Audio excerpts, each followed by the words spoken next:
Buenos días, señoritas y señores. Estamos revisando con respecto a los AINES. Y bueno, hay algunos mecanismos específicos que sería bueno mencionarlos, ¿no? Entre ellos, el mecanismo antiinflamatorio.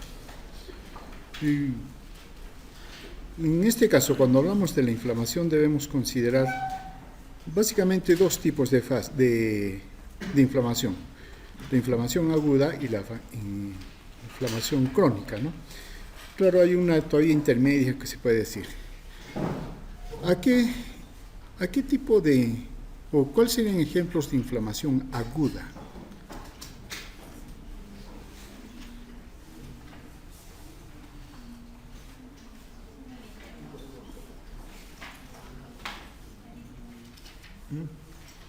No, ya estamos hablando clínicamente.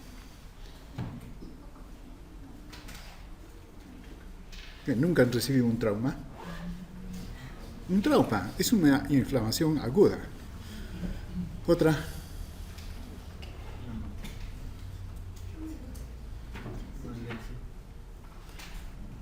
Claro, también.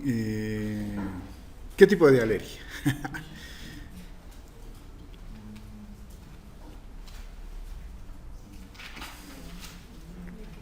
Hablando farmacológicamente, sí hemos definido las alergias. Claro que inmunológicamente todavía no lo hemos hecho, ¿no?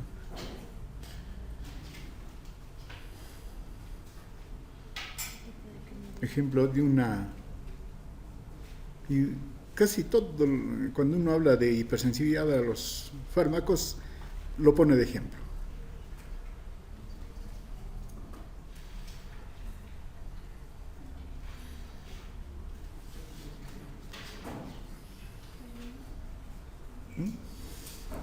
Estamos hablando clínicamente ya.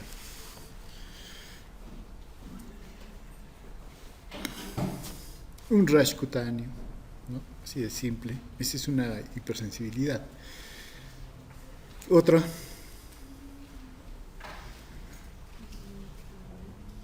¿Nunca les ha dado una faringitis, una amigdalitis? Claro, son ejemplos de inflamación aguda. Claro que el agente etiológico es diferente, pero todos ellos consideramos, ¿no? Y los AINES pueden actuar ahí, sí, sobre todo, digamos, actúan cuando están mediados por los... ¿Por quién?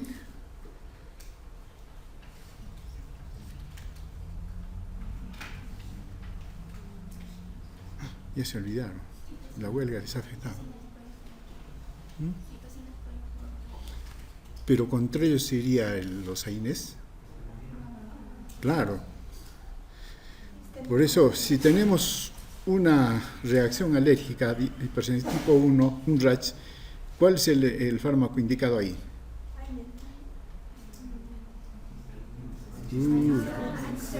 Claro, ahí están los antihistamínicos, para eso están allí. Claro, en una fase inicial, los primeros que salen son la bradicinina, la bradicinina, la serotonina, la histamina, ¿no es cierto? Ellos median. Entonces, pero después, ¿quiénes aparecen?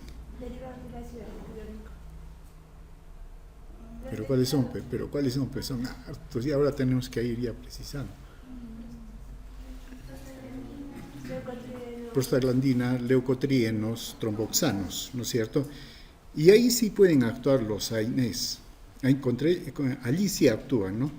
Entonces, en la fase aguda sí van a actuar, digamos, en este tipo de procesos. En la fase subaguda, donde acá lo dividen por la infiltración leucocitaria, tendrían que actuar acá los fármacos, estos fármacos.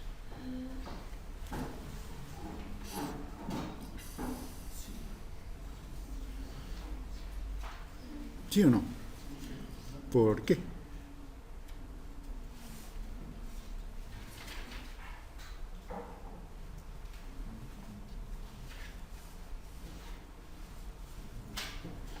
Si tomamos en cuenta lo que se dice acá, ¿no? Infiltración leucocitaria y todo eso. Cuando dice infiltración leucocitaria, ¿a qué se está refiriendo esto?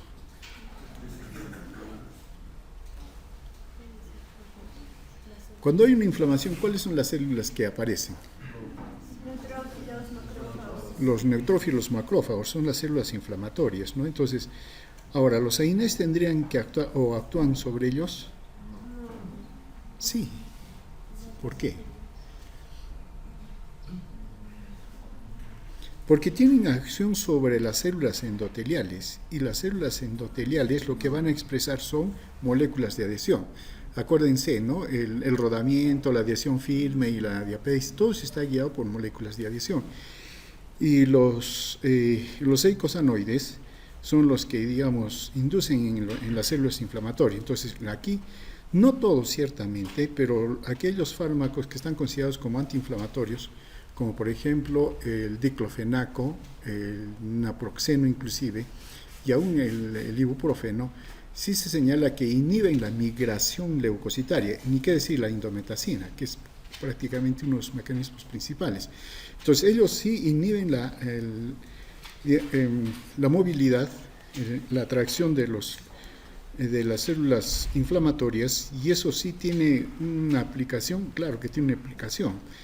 Ahora, en la fase crónica hay signos más bien ya de una inflamación crónica ciertamente, pero con degeneración y fibrosis, que también participan ahí los procesos, pero digamos, como son más lentos y están mediados también por eicosanoides, no todos los AINES pueden inhibir este tipo de activación, ¿no? Ahora, a ver, ¿en caso de quién? Claro, está en caso del diclofenaco, y estaría el caso de la indometacina, que son, sobre todo de los oxicam, meloxicam, piroxicam. Ellos, aparte de, digamos, de actuar a través de los mecanismos que estamos mencionando, también inhiben a la enzima proteoglucanasa y a la proteoglucanasa, y la otra es la colagenasa. Las inhiben, porque son enzimas que tienen que ver mucho con la destrucción de las articulaciones en procesos inflamatorios. Y de ahí que ellos sí tengan una acción inflamatoria en los procesos crónicos. Ejemplo de procesos inflamatorios crónicos: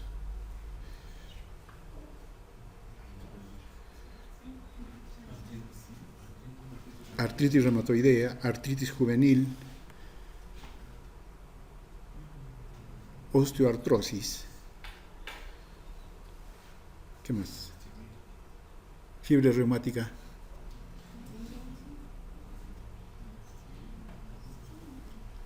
Fiebre reumática sí deben saber. Claro, los otros todavía van a hacer fisiopatología, reumatología, etc. Fiebre reumática. ¿Cuál es la diferencia entre la artritis reumatoidea y la fiebre reumática?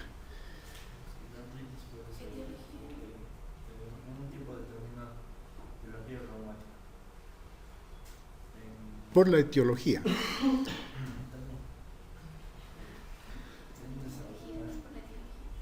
Pero ¿cuál es la etiología? Una es autoinmune y el otro es inducida por... Es infecciosa y la otra es autoinmune.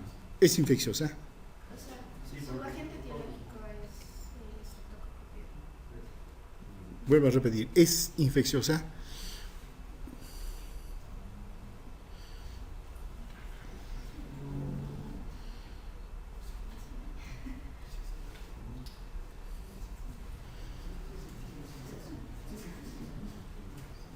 Expliquen esa parte.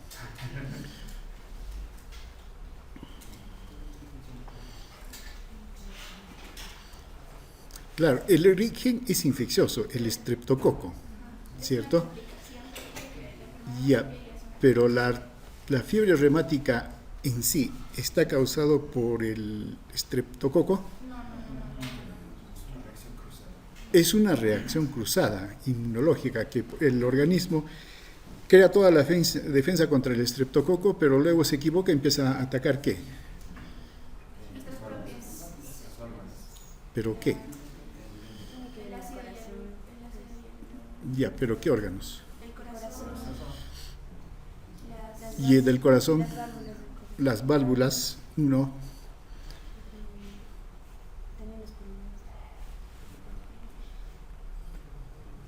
Las Articulaciones. Son 5. También las uniones neuromusculares causa coria. ¿La Corea de Sydenham o la Corea de Huntington? Corea de Sydenham, ya va 3, luego nódulos subcutáneos y eritema marginal, son 5, de los cuales el único que sí nos, no, lo único, claro, el principal que nos causa problemas es cardíaco y articular, porque puede ser, o antes, ahora ya no se ve tanto, pero antes era terriblemente deformante, ¿no? Entonces, claro, en ese caso lo ponemos en crónica.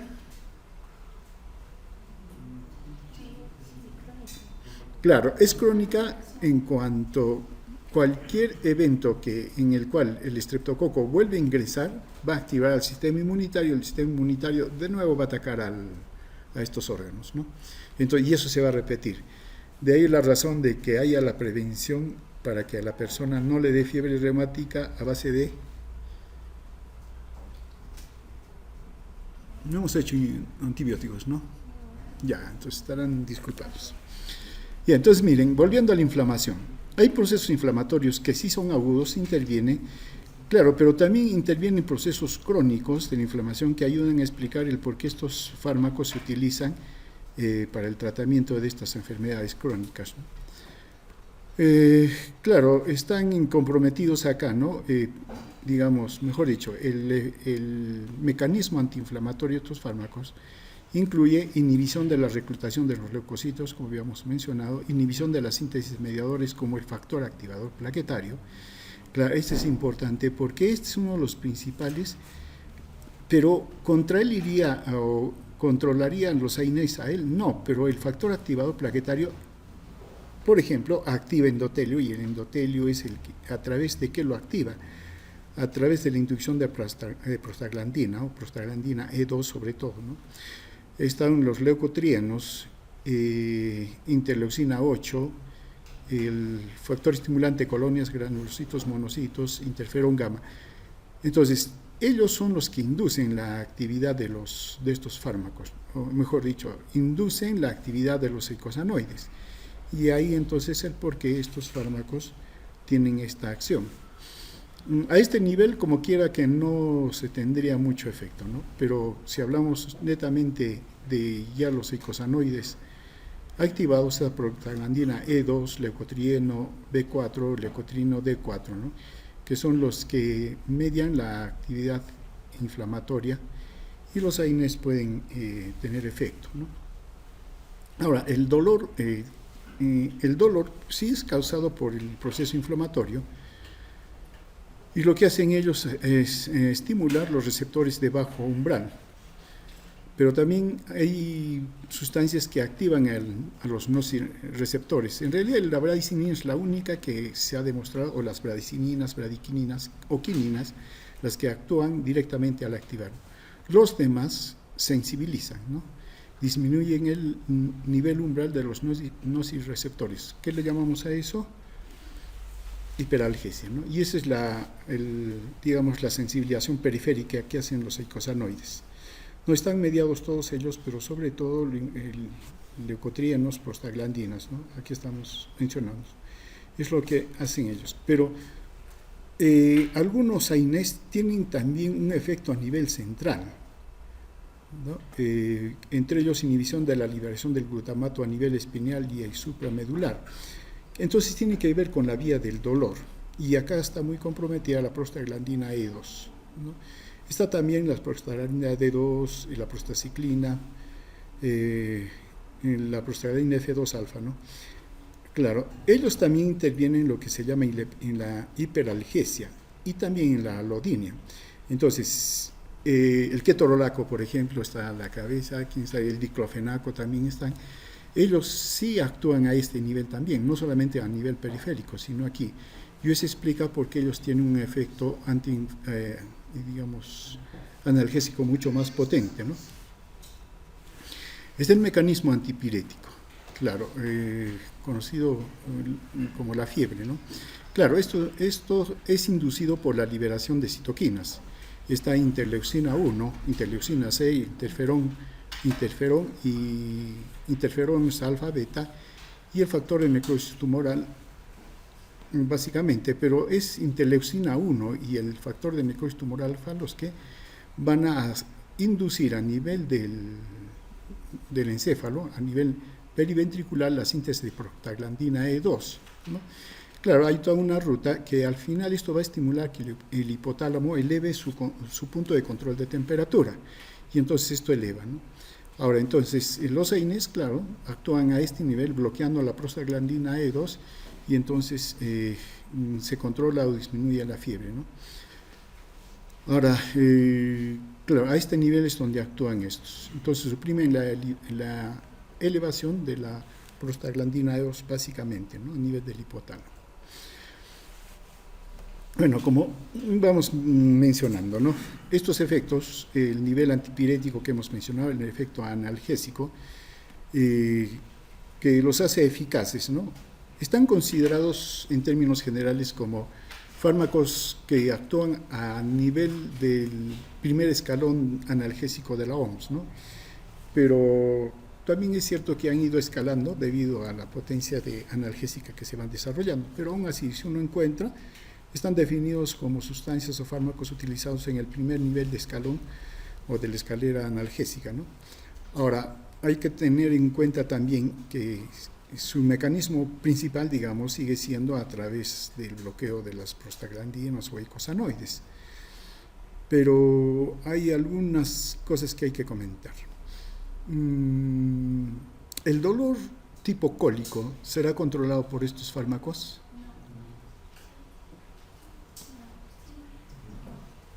¿Por qué? Sí, ¿por qué? No, ¿por qué?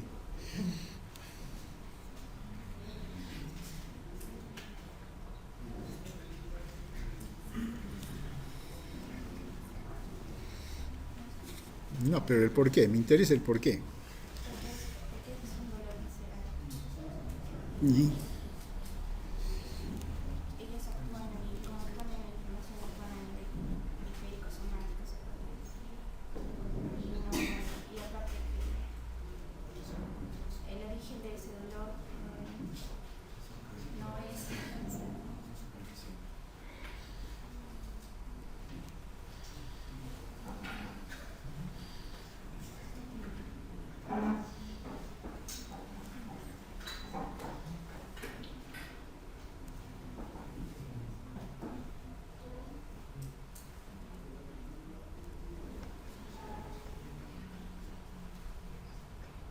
del dolor tipo cólico, sí, ya hemos hablado y hemos comentado. ¿Con qué se calma eso?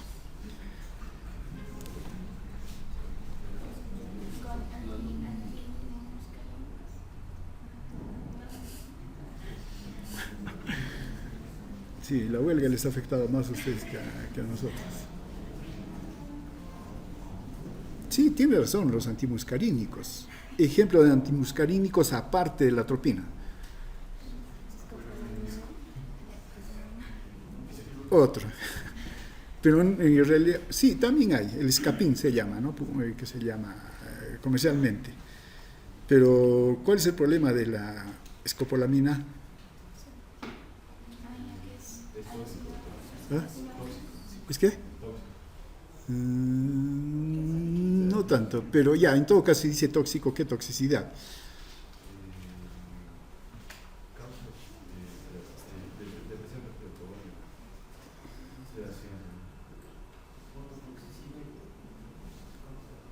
¿Otra toxicidad? ¿Otra está refiriendo al oídito? Claro, causa dependencia, ¿no? Claro que se entiende que dosis bajas y solamente una vez dos, se entiende que no hay, ¿no? Pero se prefiere no. Otro ejemplo, para no complicarnos con eso.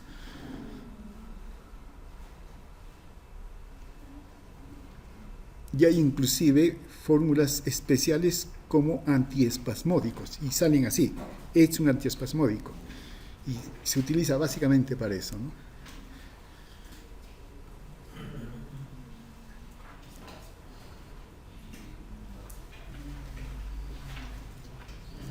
¿No hay ejemplos?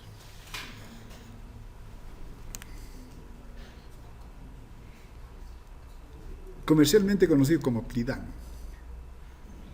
¿Qué cosa es el Plidan? ¿Nunca han tomado Plidan? No les da inflamación, no les da cólico, también.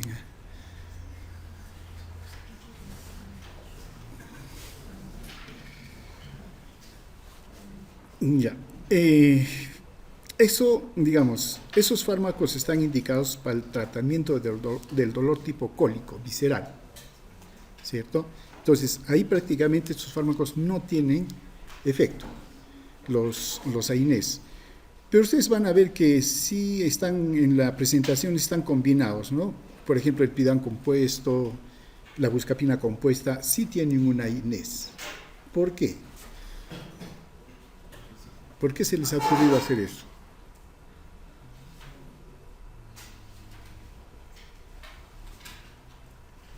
O les mandamos a los fabricantes una carta diciéndoles que eso no debe ser, están engañando.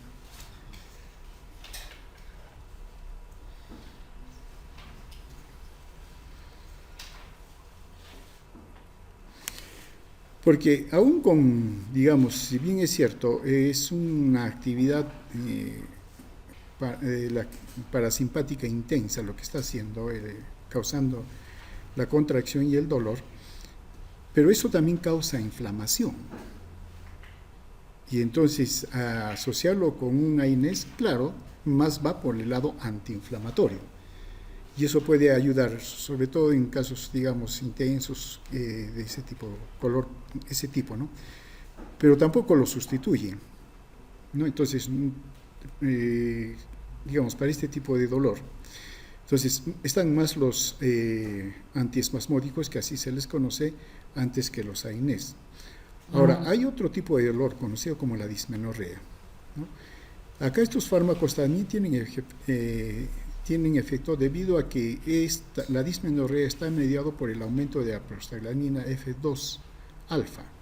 También la prostaglandina E2, pero sobre todo la prostaglandina F2 alfa, ¿no? Debido a que en estos casos desde el endometrio se libera en cantidades y eso hace que se contraiga el músculo uterino, ¿no? Ahora bien, y esto característicamente va aumentando progresivamente desde la fase folicular hasta que aparecen estos dolores, ¿no? De ahí que también se utilicen aquí estos fármacos. Claro, en cuanto a la actividad plaquetaria, también es cierto, en esto tenemos que tomar en cuenta dos cosas, la parte del endotelio y la parte de las plaquetas. El endotelio sobre todo produce prostaciclina y 2, ¿no? Y esto inhibe la agregación plaquetaria y estimula la vasodilatación. Entonces esto permite que haya una circulación o pasaje de la sangre con mayor fluidez. Mientras que las plaquetas, por su función, más bien trabajan o producen tromboxano A2. Y esto estimula la agregación plaquetaria y hace vasoconstricción. Claro, ¿por qué? ¿Por qué? Por la hemostasia, ¿no? Están comprometidos en la hemostasia. Ahora bien, entonces, si se da estos fármacos, ambos se van a inhibir. Pero ¿qué sucede con las plaquetas? ¿Cuál es la diferencia? Al administrar los AINES, prácticamente el endotelio va a seguir con su función. A pesar que haya esta inhibición, pero el endotelio va a seguir con su función, pero no así las plaquetas. ¿Por qué? Y si, digamos, las plaquetas son inhibidas en su función, porque no hay tromboxano A2, entonces no va a haber el tapón plaquetario primario, entonces, ¿qué va a suceder? La sangre va a circular con mayor fluidez, pero también es cierto que el mecanismo o la coagulación va a disminuir. ¿Qué va a disminuir? Tiempo de protrombina, tiempo parcial de tromboplastina, tiempo de coagulación, tiempo de sangría. ¿Qué va a disminuir? ¿O qué va a aumentar mejor? Y eso hace de que se exprese en una disminución de la actividad de la coagulación.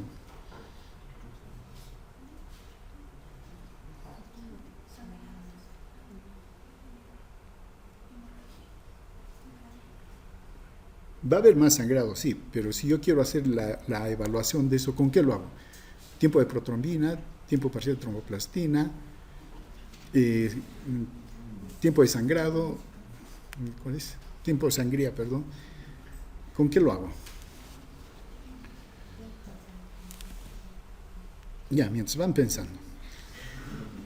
Otra cosa más para que piensen. ¿Por qué al dar el AINES, el endotelio no se va a ver afectado en realidad? Va a seguir funcionando, pero sí las plaquetas van a verse afectadas.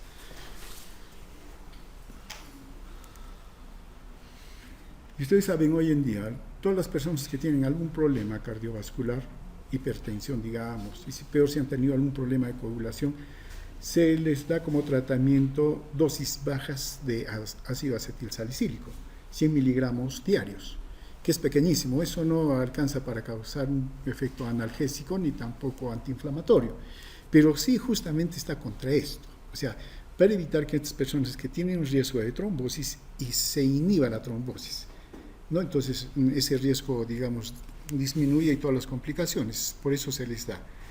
¿Por qué esto resulta así?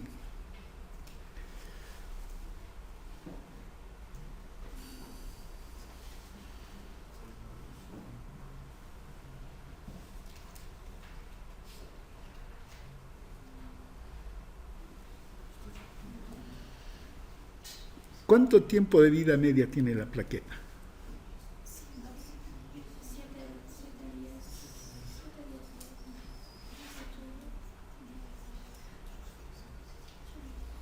¿Cuántos días? Tiempo de vida media de una plaqueta. 7 a 10 días, ¿no? Ese es el tiempo de vida media de plaqueta. Ahora, ¿cuál es la otra característica de la plaqueta? Que es una parte de una célula. Entonces, cuando se forma la plaqueta, todo su aparato metabólico ya está definido y no tiene capacidad de regenerarlo o restituirlo si es que se viera inhibido. Claro, entonces el AINES inhibe las enzimas que producen tromboxano A2 en la plaqueta y la plaqueta ya no puede recuperar su función y entonces queda inutilizada. Claro, y entonces ya pues no hay actividad de plaqueta, no hay trombosis, no hay nada. Mientras que en caso del endotelio, el endotelio sí es una célula completa y sí puede restituir su sistema. Entonces, ¿qué va a suceder? Que ya no va a haber, mejor dicho, no va a haber función plaquetaria y esto va a hacer de que la coagulación, el tiempo de coagulación disminuya y eso favorece la circulación. Claro, de esa manera es que se explica por qué se utiliza en caso de estos pacientes que tienen riesgo. Otras acciones que tienen estos fármacos, aparte de los que hemos mencionado, tienen también acciones metabólicas, ¿no? Claro, y sobre todo a dosis tóxicas elevadas, tiene que ver con las vías metabólicas de los carbohidratos, por ejemplo. Disminuye el glucógeno hepático y eso implica que ese glucógeno sale, entonces aumenta en la glicemia, la glucosuria. Inducen un balance negativo nitrogenado. ¿Eso qué significa? Que se gana, que se pierde proteínas. Claro, el balance nitrogenado nos dice si está ganando o se está perdiendo proteínas. Se está perdiendo proteínas, ¿no? Con aminoaciduria, por ejemplo. A nivel del tejido graso, facilita la penetración y oxidación de los ácidos grasos en músculo, por ejemplo, en el hígado. Esto hay que tomarlo en cuenta, más adelante le vamos, disminuye la concentración plasmática de ácidos grasos libres, como los fosfolípicos, colesterol, y aumenta la oxidación de los cuerpos cetónicos, ¿no? A nivel urinario, causan retención de sodio y agua, también la disminución, y también inducen una disminución aguda de la función renal, sobre todo en pacientes que tengan algún problema con insuficiencia cardíaca congestiva, enfermedad renal o hipovolemia, ¿no? A nivel sanguíneo, lo que mencionamos, ¿no? En el caso de la aspirina, por ejemplo, prolonga el tiempo de hemorragia. Y claro, estamos tomando en cuenta el ácido acetilsalicílico, pero en realidad todos los AINES tienen este efecto. Pero el ácido acetilsalicílico, ¿por qué se le elige?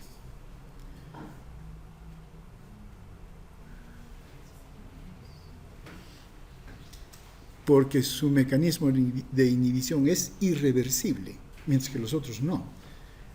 Claro, entonces de esa manera se garantiza que la plaqueta sea bloqueada del todo, ¿no?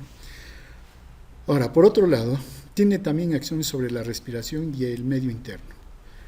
A concentraciones elevadas se estimula el centro respiratorio, aumenta entonces la ventilación alveolar, disminuye la presión parcial de CO2, eso significa una alcalosis, ¿no? Claro, como compensación hay una eliminación del bicarbonato, ¿no? Entonces esto va a hacer que el CO2 aumente, claro, aumente, ¿no? Y también esto hace de que entre más bien entonces la persona en acidosis. Al final termina, las intoxicaciones por AINES se termina en acidosis, sobre todo con el ácido acetil salicílico. La alcalosis es momentánea, pero los mecanismos de compensación hace que se entre en acidosis metabólica, ¿no? Claro, al aumentar la toxicidad, aumenta también el estímulo del centro respiratorio, pero luego empieza a haber una depresión y eso va a hacer que aumente el CO2 y, claro, esto va a hacer de que el medio sea más acidótico también, ¿no? Ahora, sobre el ácido úrico también, a digamos 1 o 2 gramos por día, estamos hablando del ácido acetil salicílico, aumenta el ácido úrico, ¿no?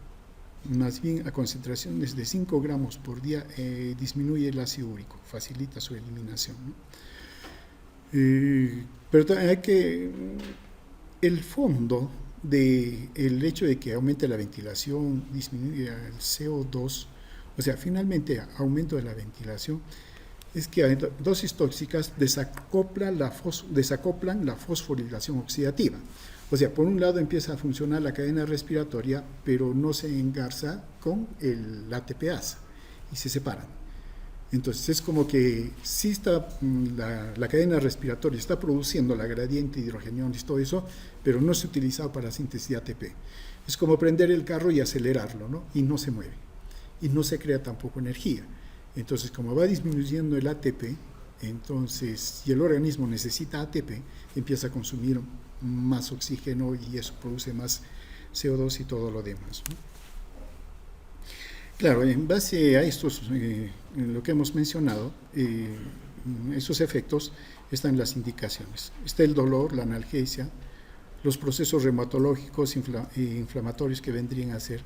Y otro uso que sobre todo se da a los salicilatos es su aplicación tópica sobre algunos procesos como la verruga vulgar, por ejemplo, ¿no? Tienen una función, ¿cómo le llaman? Escoriante, no es escoriante, pero va por ese tipo de función, porque elimina las capas superficiales de la célula, de la piel. Y entonces en la verruga no es sino, sí es viral ciertamente, pero lo que hacen es induce la multiplicación de las capas superficiales de la piel. Entonces esto lo elimina también en los salicilatos, ¿no? Claro, hay presentaciones para procesos oculares en soluciones ópticas, por ejemplo. Esto vamos a volver acá, sobre todo en caso de los niños y las embarazadas, que hay que tomar en cuenta algunas especificaciones, ¿no? Ahora bien, cuando se usa de manera prolongada los AINES va a haber ciertas complicaciones. Está la gastritis, las ulceraciones, ¿no? Aquellos pacientes que tengan alteraciones en la coagulación, ¿no? Claro, hemos hablado de que se inhibe la actividad plaquetaria, entonces la coagulación disminuye, pero eso está eso es bueno para los pacientes que tienen algún riesgo cardiovascular, pero estaría más bien para el otro lado un daño, debido a que puede haber, de hecho, el tiempo de sangría aumenta, y si hay personas que tienen algún problema de coagulación, eso se complica más, ¿no?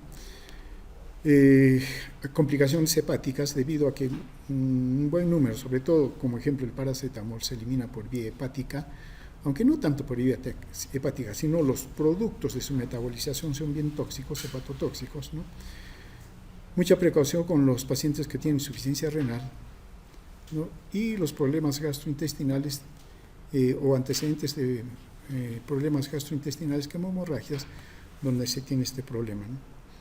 Veamos, en cuanto al problema gastrointestinal, claro, usualmente le da el tratamiento, se le indica un AINES, ¿no? Y se le dice, por si acaso, para evitar que tenga un problema o disminuir el problema, tómelo con los alimentos. Claro, pero los AINES afectan la mucosa gástrica de dos formas. Una es directa, cierto, con la ingestión, y eso en el estómago, digamos, sobre todo las presentaciones que no tienen cubiertas, van a irritar directamente la mucosa gástrica. Claro, y eso causa molestia y todo lo demás, ¿no? Pero ese es un mecanismo. El otro mecanismo está mediado más bien ya cuando el AINES ingresa y tiene ese efecto. El control de la secreción del ácido clorhídrico, sobre todo el control de la hidrógeno potasio ATPasa, y también la secreción del mucus está mediado por la prostaglandina E2 y la prostraciclina. En caso de la célula parietal, las prostaglandinas que hemos mencionado inhiben la vía dependiente del AMP cíclico que activa la hidrógeno potasio ATPasa. Entonces hace que disminuya la secreción de hidrogeniones. Y por otro lado, estimulan a las células epiteliales la producción de mucina y bicarbonato, que es el que proporciona el mucus que protege al estómago. Entonces, lo que sucede es que hay un aumento de la secreción de ácido clorhídrico y una disminución del mucus.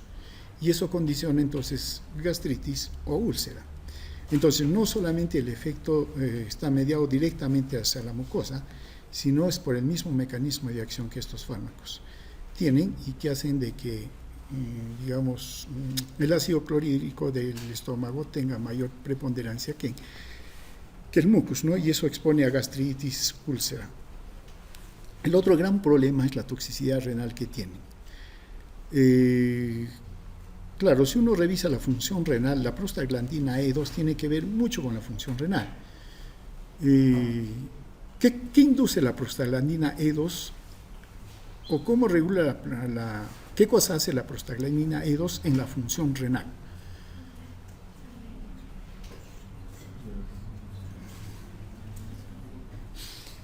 A nivel renal tiene 4 tipos de receptores, la prostaglandina E2, ¿no? Y eso explica también el gran efecto que tenga la prostaglandina E2 en la fisiología renal. Y si inhibimos a la prostaglandina E2, entonces sí vamos a tener problemas a nivel renal. Y eso es algo que uno se olvida cuando dosifica el AINES. Se olvida del riñón. Claro, lo único tal vez bueno que se hace es decirle, tómelo con bastante líquido. Ya, eso es lo único bueno, pero después ni nos acordamos del riñón. ¿Cuál es el efecto de la prostaglandina E2 en la fisiología renal?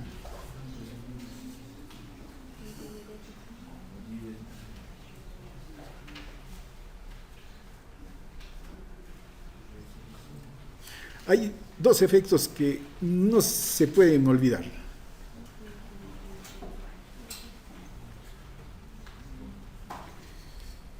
La acción diurética y la natriurética. ¿Qué significa eso? Aumenta la filtración glomerular, mejor dicho, aumenta el flujo sanguíneo renal y aumenta la filtración glomerular. Y a nivel de los túbulos inhibe la reabsorción del sodio. Ya, entonces, ¿qué tenemos? Más líquido que está pasando hacia el riñón, a la nefrona, y el sodio, como no es retenido, entonces el agua no es jalada, se queda y eso sale en mayor cantidad. Entonces, ¿qué se pierde? Líquido, pero también se pierde sodio. Y el sodio también tiene ese efecto osmótico y jala más agua. Ese es básicamente el efecto que tiene. Pero también hay otros, ¿no? Ahora, pero también tiene que ver con los procesos de compensación renal. Cuando hay disminución, deshidratación o volumen, ¿qué tiene que hacer el riñón? Ya, ahí hay un mecanismo que se activa.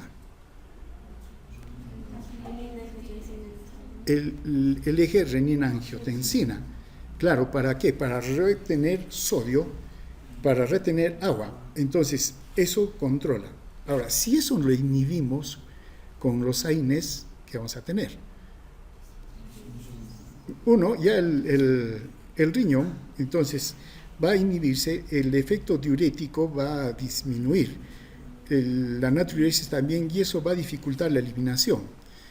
Y por otro lado, el reflejo que pueda tener el riñón frente a condiciones como deshidratación, hipovolemia y otros más, no se va a dar. Y entonces aquí el riñón sí sufre, ¿no? Ahora, y este daño se va a manifestar, entre otras cosas, en su efecto que pueda tener sobre la presión arterial. Se considera que las personas sanas no tienen este riesgo, o su riesgo es muy bajísimo, bajo.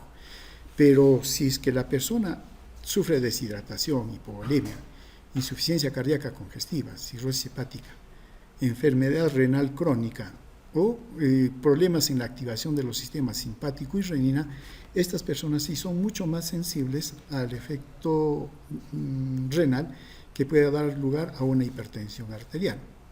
Por otro lado, los AINES a dosis tóxicas sí pueden causar daños. Falla renal vasomotora, síndrome nefrótico con nefritis, daño túbulo intersticial, falla renal crónica, claro, hay retención de sodio, hiponatremia, hipocalemia. Esto sí lo pueden causar con los AINES de manera, digamos, directa a dosis tóxicas, ¿no? Ahora bien, como mencionamos, hay deterioro, sí, cuando hay toxicidad por los AINES, ¿no? El riesgo de insuficiencia cardíaca renal aguda, insuficiencia cardíaca congestiva, cirrosis, etc. Y da lugar a estos problemas. Claro, está el problema de la hipertensión que hemos mencionado, pero también están problemas de edema por retención del sodio. Claro, se está reteniendo el sodio, entonces lo que vamos a tener son edemas. Y sí se explica otros efectos en función al mecanismo, ¿no? Hay retención de sodio y edemas por la disminución de prostaglandinas, hipercalemia, también por la disminución de prostaglandinas, que es una disminución del transporte del potasio al tubo renal. ¿Qué cosa es esto? Disminuye la actividad del sistema renina-angiotensina-aldosterona, entonces tenemos hipoaldosteronismo, de parte del renal, de la función disminuida del riñón, insuficiencia renal aguda, falla del balance hemodinámico, síndrome nefrótico intersticial por incremento del reclutamiento de leucocitos, activación de formación de leucotrienos, puede dar lugar a necrosis papilar aguda por toxicidad directa y necrosis papilar por también toxicidad directa, ¿no? Otros efectos adversos, está la hipersensibilidad, el asma, la alergia, que se puede dar. Ahora, si un paciente es alérgico a un AINES, prácticamente lo es a todos. Problemas. Claro que esto se ve mucho más la asociación con el ácido acetilsalicílico. Claro, como ha sido el primero que se ha utilizado o más utilizado, sí, apareció hipersensibilidad. Y entonces se hicieron estudios con respecto a la hipersensibilidad y se vio que sí también había reacción cruzada con otros AINES. La única advertencia que se hace es si es, digamos, alérgico a un AINES, no puede ser utilizado ningún fármaco que sea del mismo tipo. Otro ejemplo, si es alérgico al ibuprofeno, ninguno de los otros pueden ser. Por ejemplo, el naproxeno, porque pertenecen al mismo grupo. Entonces, si es alérgico a un fármaco de ese grupo, de un grupo, todos los de ese grupo no se pueden utilizar. Se podría utilizar de un grupo diferente para efectos de poder utilizarlo, pero siempre queda la advertencia de que hay reacción de hipersensibilidad cruzada, ¿no? Bueno, están los efectos renales que hemos mencionado, al cierre prematuro del conducto arteriovenoso. ¿Se acuerdan del conducto arteriovenoso? ¿Se acuerdan o no se acuerdan? ¿Quién lo tiene? Los fetos, ¿no es cierto? Y para el nacimiento, mejor dicho, después del nacimiento, ese conducto arteriovenoso debe estar cerrado. Se cierra primero fisiológicamente y eso está mediado por prostaglandina E2. Primero se cierra fisiológicamente y luego ya desaparece, ¿no? Entonces tiene que ser cerrado. Ahora bien, ¿cómo se puede utilizar esto y en quién se puede utilizar este efecto? en prematuros, ¿no? Entonces, claro, nace el niño y claro, se entiende que el cierre todavía del conducto no se da, y entonces se utilizan los AINES, y de manera específica la indometacina. Es la que más se tiene, digamos, experiencia en uso, pero se considera que también los otros pueden ser, pero la indometacina es la que más se ha utilizado, ¿no? O se indica para estos casos. Puede dar lugar también a otras reacciones que son más graves, digamos, reacciones cutáneas, o sea, fotosensibilidad urticaria, eritema multiforme y lo que tememos, ¿no? Un síndrome de Stevens-Johnson, una necrosis tóxica epidérmica. ¿Cómo se llama esto? Claro, este es el síndrome de Stevens-Johnson. La forma más grave, que es la necrosis, ¿cómo se llama? Tiene su nombre. La enfermedad de Liel, ¿no? Tinnitus, ¿no? Lo que su compañero mencionaba, cefaleos, mareos, asma, claro, es parte de hipersensibilidad y hepatotoxicidad, ¿no? Mucho cuidado con pacientes mayores de 65 años, ¿no?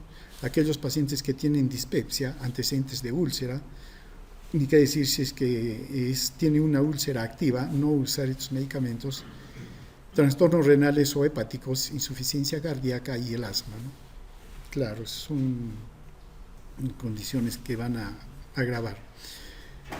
Precauciones en el uso de los AINES, y utilizar inicialmente dosis bajas, eso se aconseja, y no administrar 2 AINES a la vez. Con respecto a las dosis bajas, claro, en tiempo había una tendencia, ¿no? Si uno quiere controlar un proceso, y ahora, ¿qué podemos hacer? Darle una dosis de carga enorme para efectos de bloquear, y listo. Y dosis única todavía mencionaban algunos, ¿no? Y con eso curamos todo, ¿no? Pero otros, claro, ¿a qué se expone? Se expone a toxicidad. Ese es el problema. Entonces, ¿qué se ha visto, por ejemplo, sobre todo en procesos que son, digamos, crónicos, sí, ni qué decir, pero también los procesos que ciertamente son agudos? Por ejemplo, un proceso inflamatorio tipo faringitis, amigdalitis, donde está como tratamiento complementario el AINES. Se sugiere mantener una dosis constante, ¿no? Que en vez de dar una dosis alta y luego disminuir. Entonces, empezar una dosis y un tratamiento prolongado, dicho en esos términos, pero por ejemplo unos 3 días, mantener el AINES 3 días como efecto antiinflamatorio, 3 días, y luego después ya retirar. Porque ¿qué sucede, no? La otra forma de indicación es administrarse en caso de dolor. Entonces, cada vez que va a tener dolor se le va a dar o va a usar el AINES, pero ese es el efecto de subir. Se le calma el dolor y ya no toma, y hasta que aparece de nuevo el dolor. Entonces la administración es bastante variable, pero si se mantiene, digamos, la administración continua, una dosis continua, va a estar protegido el paciente por un tiempo, ¿no? Hasta, por ejemplo, generalmente en procesos infecciosos tipo respiratorio se considera 3 días, ¿no? Y no usarlo más tampoco. ¿Por qué? Porque puede enmascarar el proceso inflamatorio.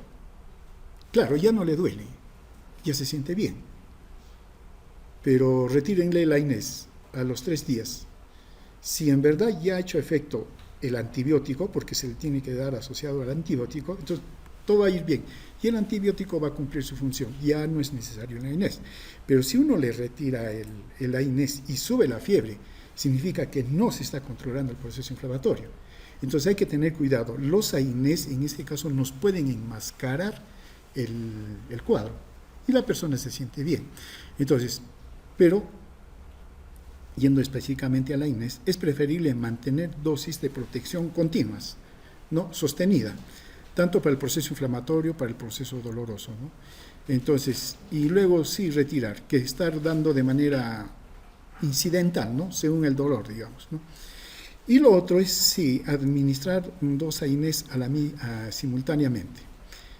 Es que si son 2 AINES, sobre todo que actúan por los mismos mecanismos de acción, ¿qué va a haber entre ellos? Competición.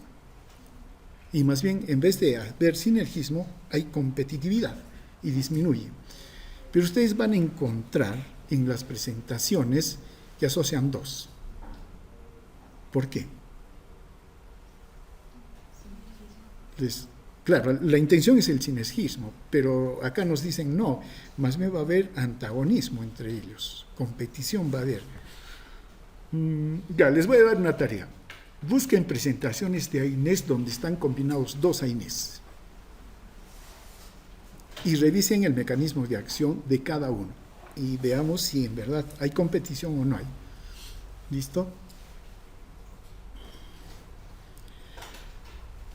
En cuanto a la farmacocinética general, sí se absorben bien por vía oral, hay presentación por vía oral, hay presentación para vía parenteral,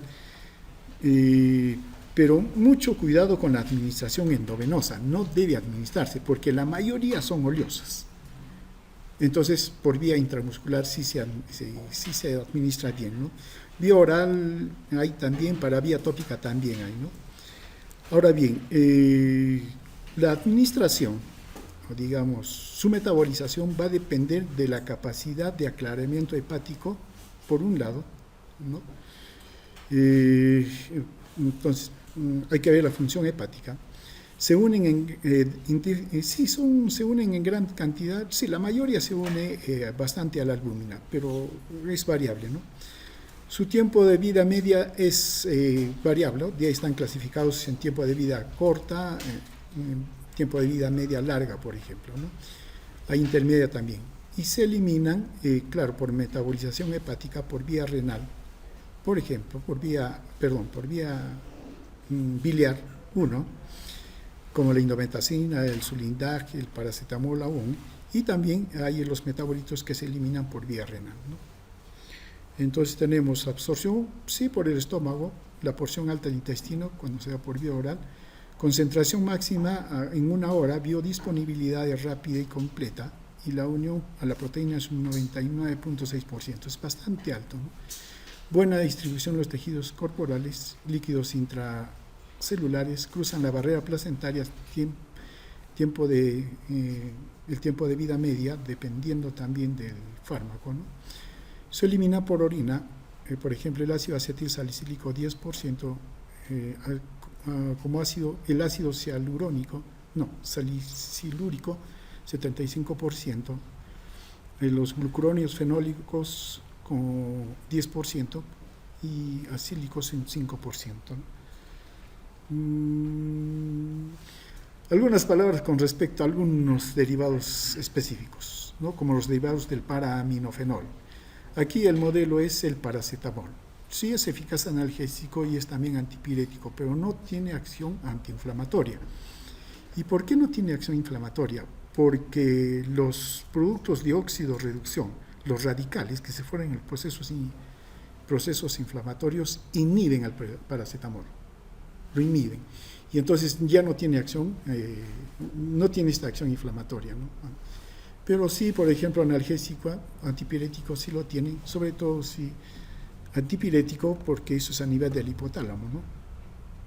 Son bien tolerados, se le considera el paracetamol, pero el principal problema del paracetamol es la lesión hepática, que puede ser muy grave, ¿no?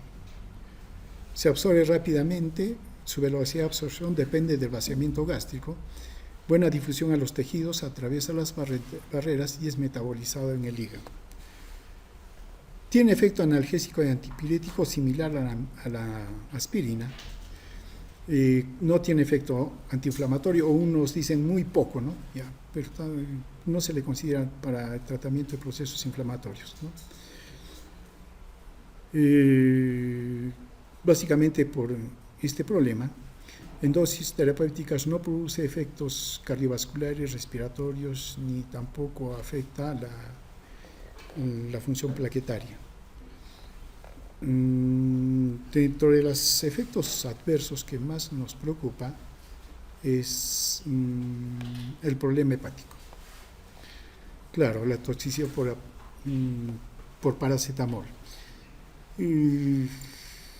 Sí, la hepatotoxicidad, por ejemplo, en adultos puede surgir tras una ingestión de una sola dosis de 10 a 15 gramos de paracetamol, ¿no?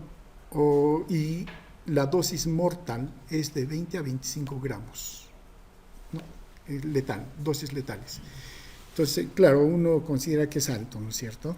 Pero hay que tomarlo en cuenta, ¿no? Sí, con estas dosis el hígado es el que va a tener más problemas, ¿no? También causa problemas a nivel renal, puede dar necrosis tubular renal, coma hipoglicémico, ¿no? Ahora bien, ¿qué tenemos? ¿Qué sucede? A ver. Miren, el paracetamol está asociado, ¿no? A intoxicaciones que son bastante altas en otros lugares. Sí, en Estados Unidos la primera, dentro de los fármacos, es el que está a la cabeza de los que causan este tipo de intoxicación, ¿no? Tiene alta mortalidad, ¿no? Y justamente por estos. ¿Y cuál es la razón? Que el paracetamol es metabolizado en un 95% por las enzimas de fase 2 del hígado y se eliminan por vía urinaria en forma de conjugado. Y eso no causa alteración. Pero hay un 5% que es más bien metabolizado por la CYP2E1, citocromo, y da lugar a este metabolito, el N-acetilparabenzoquinone imine, ¿no? Que actúa con los peróxidos de oxidación lipídica. Y esto da lugar a lesión del hepatocito con necrosis hepática. Esa es la razón, ¿no? Claro que este NAPQ o el N-acetilbenzoquinone también puede ser glucuronizado, conjugado y eliminado y no hay toxicidad. Pero cuando hay dosis elevadas, claro, esto se satura, estos mecanismos, y entonces produce este problema, ¿no? Entonces el principal problema del paracetamol es la hepatotoxicidad. Claro, eso a altas dosis, pero si el paciente tiene antecedentes ya de alteración o disfunción hepática, es mejor cuidar el tratamiento con el paracetamol. Es inclusive mejor no administrarlo en esos casos, ¿no? Habrá que buscar otra alternativa. La intoxicación por el paracetamol sí, puede generarse por abuso del fármaco, intento de suicidio, una ingesta accidental. La dosis terapéutica está entre 40 a 60 miligramos por kilogramo de peso por día. En general 2 gramos en niños hasta 4 gramos en adultos. Usualmente, ¿cuánto tomamos de paracetamol? Es 500 miligramos cada 8 horas. ¿Eso significa cuánto? Significa 1,5 gramos, ¿no? Hasta ahí. Inclusive se puede dar hasta 4 veces al día. Eso significa 4 por 5, hasta 2 gramos, ¿no? Es lo que se puede dar. El problema es que hay que ver con los niños, que hay que ser mucho más cuidadoso. La dosis es de 30 miligramos por kilogramo de peso por día, o caso contrario 10 miligramos por kilogramo de peso por dosis, administrado 3 veces por día. Listo, muy bien. ¿Todo está bien? Todo está bien. ¿Cuánto pesa un niño de 12 años?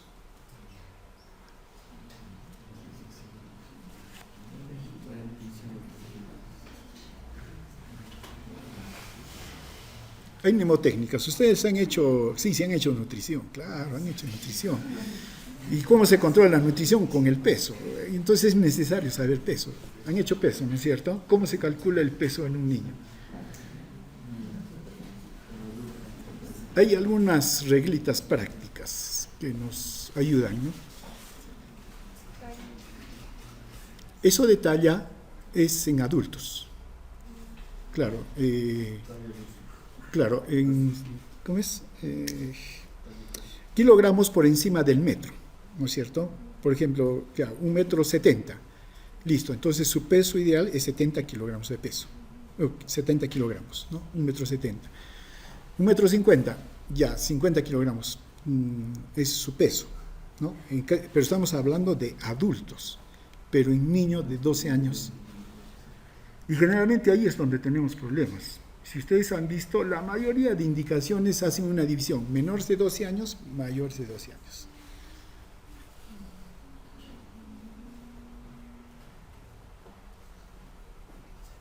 Ya, un niño de 12 años, ¿cuánto pesa?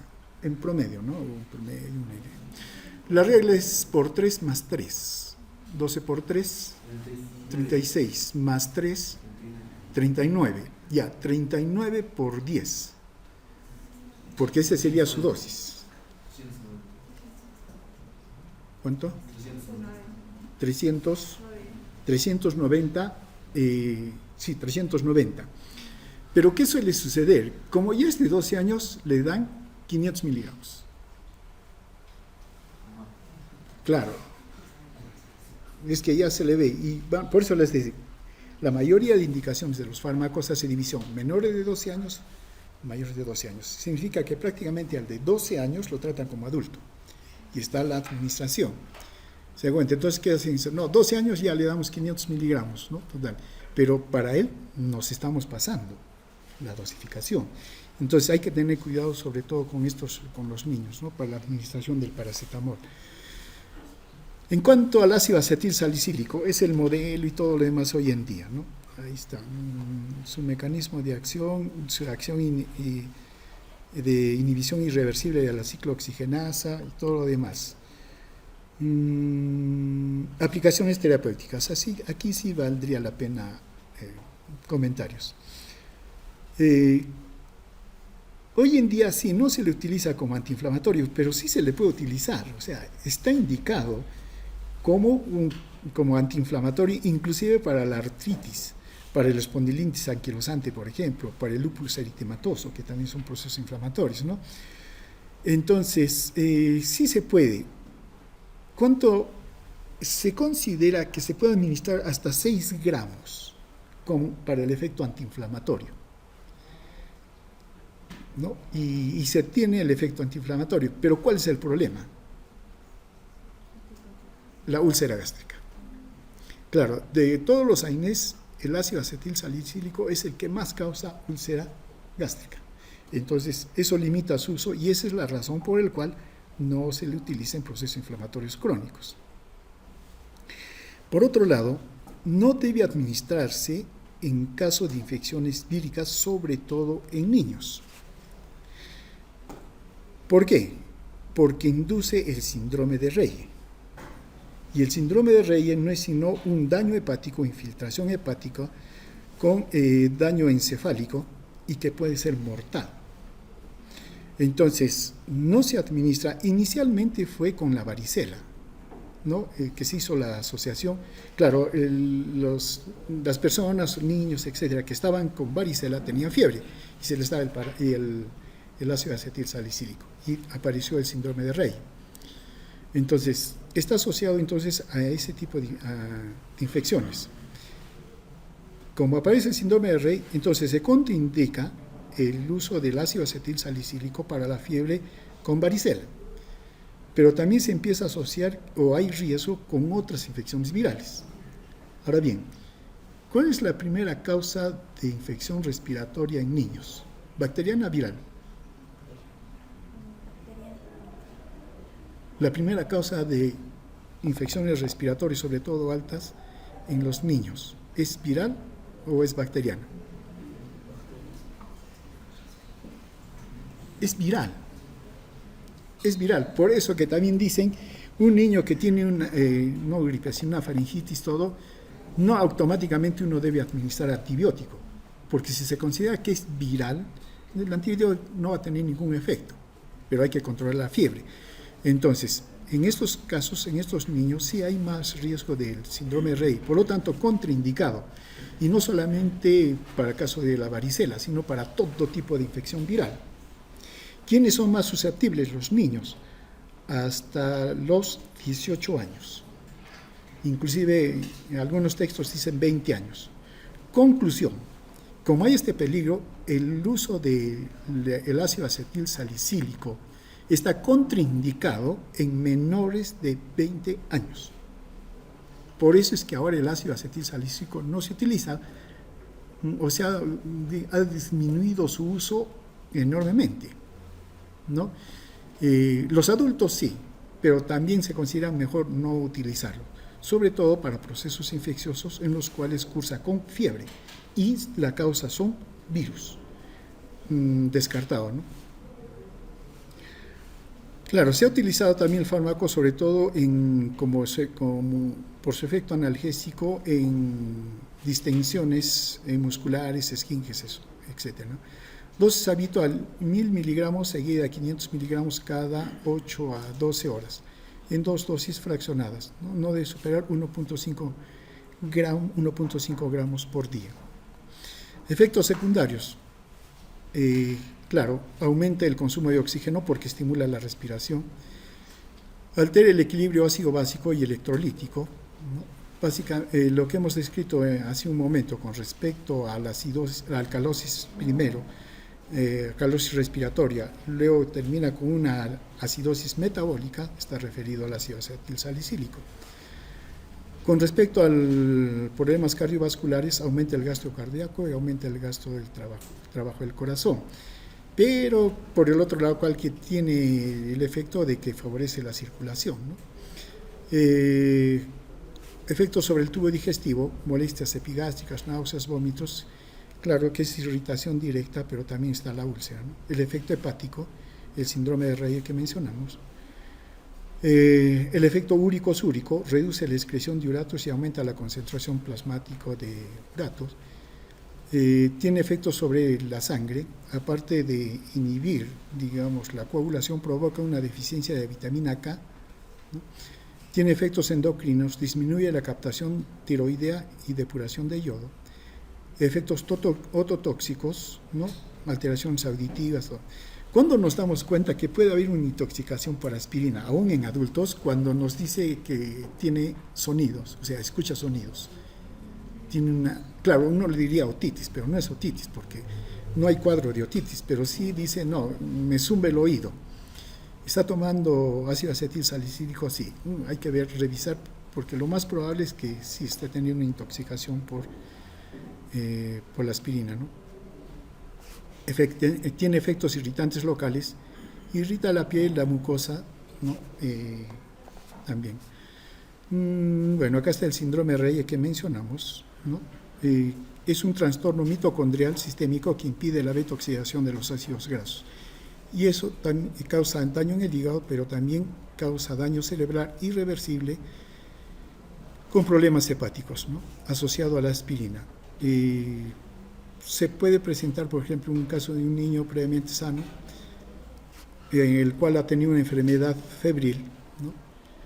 Y está asociado, por ejemplo, a infecciones respiratorias, este síndrome en un 70 a 75%, con la varicela un 20 a 25%, ¿no?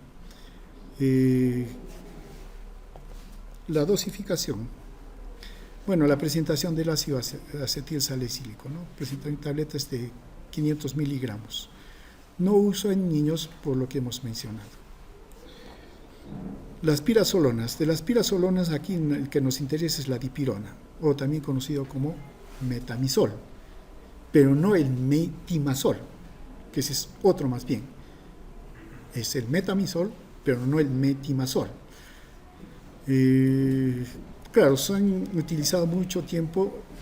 Es la alternativa al paracetamol, por ejemplo, en caso de disminuir la fiebre, ¿no? Como antipiréticos. Pero tiene un gran problema. El riesgo de agranulocitosis grave, que se le considera como agranulocitosis irreversible. Esto limita grandemente la utilización de la antalgina, porque es muy buena como antipirético, mucho mejor que el paracetamol, y tiene un efecto analgésico también muy superior al ácido acetilsalicílico, ¿no? Pero este problemita es lo que hace que no se utilice, ¿no? No sea utilizada en todo caso de primera línea.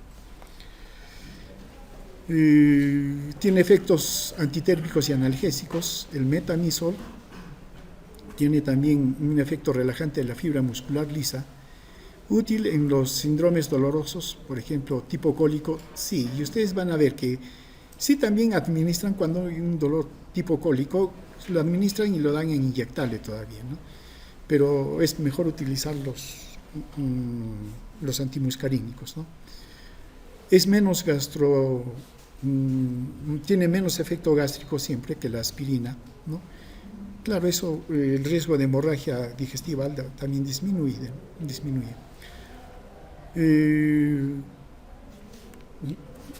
Ahora, claro, el problema del metimazol es la granulocitosis, ¿no? Irreversible. En cuanto al ácido propiónico, ¿quiénes están en este grupo? Básicamente el ibuprofeno y el naproxeno, ¿no?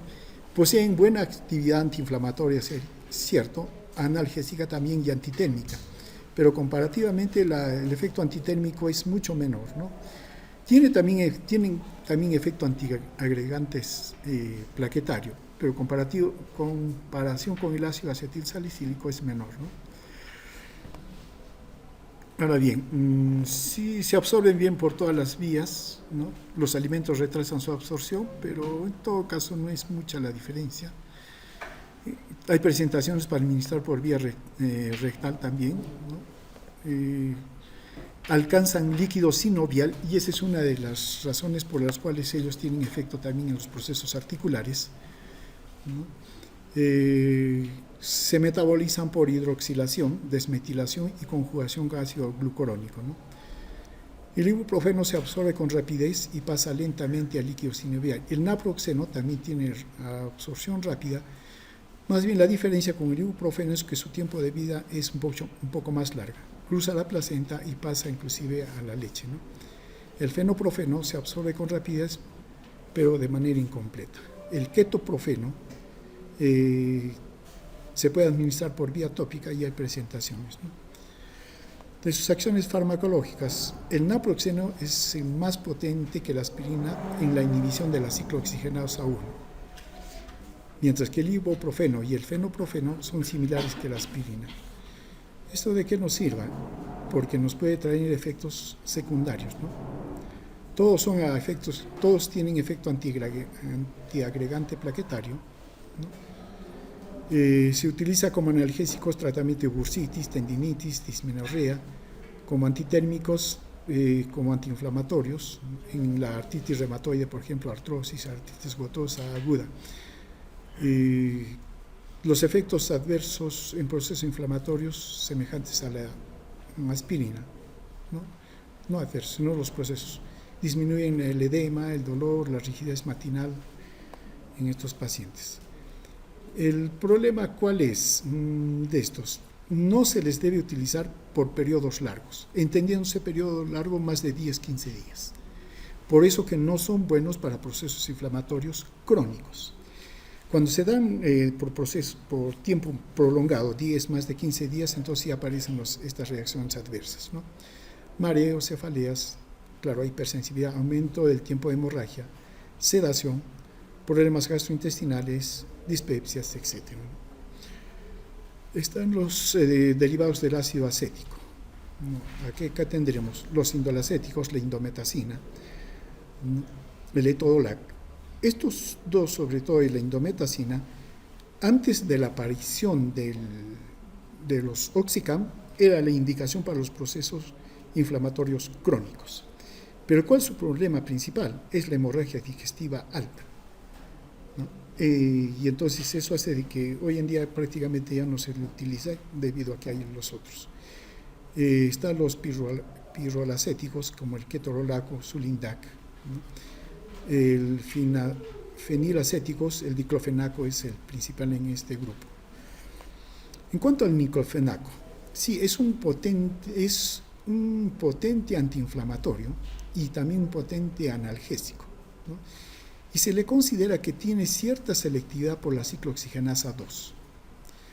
Utilizado como antiinflamatorio en artritis, artrosis, por ejemplo, sobre todo en los cuadros agudos, ¿no? Buena acción analgésica también, inclusive en los posoperatorios, en la posquirúrgico, tendinitis, bursitis, en la dismenorrea, en los cólicos renales, ¿no? Ahora, el efecto que se le puede, digamos, considerados son los efectos gastrointestinales. Los oxicam, ¿no? Piroxicam, meloxicam, ¿no? Que vendrían a ser, ¿no? El tenoxicam. Sí, inhiben la ciclooxigenasa 1 y la ciclooxigenasa 2, pero a diferencia, el meloxicam vino a ser uno de los primeros que tienen acción selectiva por ciclooxigenasa 2, y eso lo diferencia con los otros fármacos, ¿no? Y tienen buena acción antiinflamatoria, analgésica, antipirética, pero comparativamente mucho más una acción antiinflamatoria. Su mecanismo de acción, teniendo en cuenta el piroxicam como modelo, bloquea la síntesis de prostaglandinas por las enzimas ciclooxigenasa, inhibe la migración de los polimorfonucleares, de ahí entonces que tenga este efecto antiinflamatorio sobre procesos crónicos, ¿no? Sobre en eso. Y si se absorben bien, bueno, administrados por vía oral se administra bien. Su metabolización es lenta y eso hace que se les utilice una dosis diaria, por ejemplo, ¿no? Pero también se puede utilizar en 2 dosis diarias, pero eso favorece el tratamiento prolongado, ¿no? Aplicaciones terapéuticas, sobre todo en procesos inflamatorios crónicos, como la artritis reumatoide, por ejemplo, ¿no? Efectos secundarios gastrointestinales, que vendrían a ser los más comunes, digamos. El meloxicam en eso también, a pesar que es un selectivo ciclooxigenasa, comparativamente causa problemas gastrointestinales más que el piroxicam, ¿no? Menos frecuentes, mareos, cefalea, somnolencia, depresión, alucinaciones, ¿no? Que eso es muy raro, digamos. Los derivados del ácido antranílico están los fenamatos, ¿no? Comprende el ácido mefenámico, meclofenámico, flufenámico, utilizados para trauma a corto plazo, procesos inflamatorios a corto plazo, entonces, en lesiones de tejidos blandos, también para casos de dismenorrea, también en caso de artritis reumatoide y artrosis, sobre todo en cuadros reagudizados, ¿no? Efectos adversos gastrointestinales, dispepsia, etcétera, comunes, pero también pueden dar lugar a anemia hemolítica de manera esporádica. ¿Dónde están? Aquí están, los inhibidores selectivos de la ciclooxigenasa. ¿Qué tenemos acá? Tenemos a los coxib, ¿no? Celecoxib, rofecoxib, heterocoxib, valdecoxib, luminacoxib. Si uno revisa la literatura, el celecoxib en realidad es el único que sí está permitido o vigente. No hay casi observaciones con él. El heterocoxib tiene algunas limitaciones, pero el valdecoxib, por ejemplo, el luminacoxib, están ya más bien erradicados. No se utilizan, no deben ser utilizados. ¿Cuál es el principal problema de estos fármacos? Es el riesgo cardiovascular. ¿Qué inhiben? A la ciclooxigenasa 2, y resulta de la inhibición de la ciclooxigenasa 2, quien se inhibe más es la prostaciclina, I2, 1. Y por otro lado, ¿qué aumenta? Los leucotrienos, o los tromboxanos, ¿no? Esos dos ha hecho de que la protección, esos dos eicosanoides, hacen de que la protección que tienen las prostaglandinas E2, por ejemplo, sea mayor, o mejor, disminuya esa protección y el riesgo sea mayor. Entonces, la protección cardiovascular que tiene la prostaglandina E2 desaparece, pero también la protección de la prostaciclina I2 desaparece, pero del tromboxano aumenta, el daño aumenta. Y eso hace que haya mayor riesgo cardiovascular. Y esa es la razón por la cual hay que tener mucho cuidado en la utilización de los coxib, que se les llama, ¿no? Como mencionó, el celecoxib es el que sí, hasta ahora está vigente, no hay casi observación con él. El heterocoxib con ciertas restricciones, y estos dos, por ejemplo, el valdecoxib, el luminacoxib y el parecoxib inclusive, han sido retirados del mercado. Y listo, con eso terminamos.